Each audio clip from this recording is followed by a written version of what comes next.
Hello, I'm Julian Northbrook from doingenglish.com. I've got a group coaching call coming up in 15 minutes, so a snappy video this time. A couple of days ago, I got a question that I ignored initially because I thought it was a weird question. But when I got thinking about it, I thought, actually, I need to discuss this because there are two fundamental misconceptions going on. The question, and I'm paraphrasing here, was along the lines of, is it helpful to improve my English if I go on a date with someone who is a good English speaker?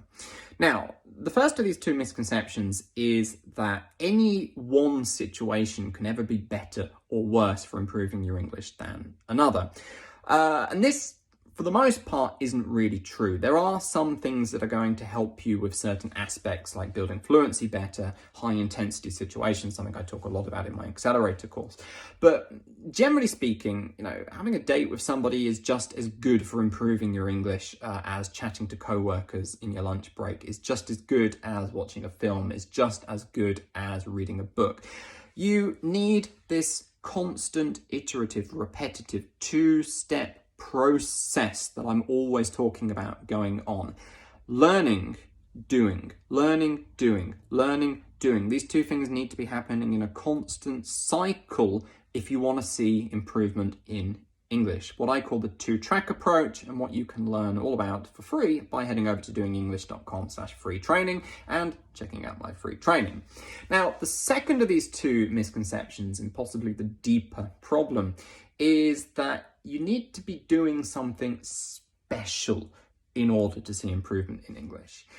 I encourage people, push people even, to always be focused on thinking about real things in the real world. None of this speaking to practice bullshit, because it doesn't make any sense. Don't speak to practice. Speak because you want to speak with the person.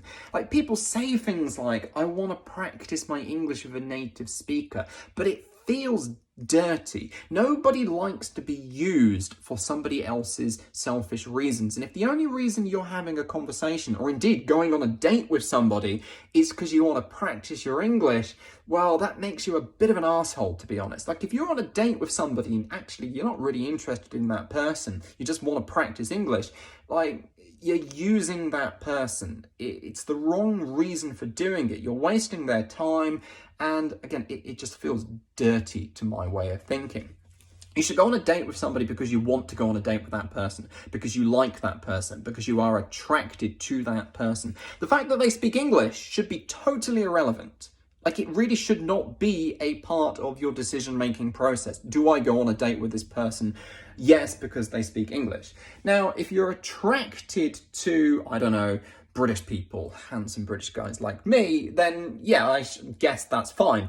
But the point is it's still not about practicing English. It's a real thing in the real world. And that's the same with any conversation. Have a conversation with somebody because you want to have a conversation with them. Watch a film because you want to watch the film. Read a book because you want to read the book, not because you think you have to do something in English. Again, this is something that I work on with people in my Master English Fast Accelerator course. In fact, right from week 1, we actually work on building real things into your life where you're actually doing real things in English. Again, right from week 1. Head over to doingenglish.com, check out my free accelerator, I can't talk today. My free rocket launch method training, and that will teach you the ABCs of my methods. If you want to go deeper into things and have me help you with it, then you can and should consider the Master English Fast Accelerator course. Check out the free training first, and then if you're interested in the course, you can put yourself on the waiting list for the next time it opens. This is me, Julian Northbrook, signing out from this video. Bye-bye.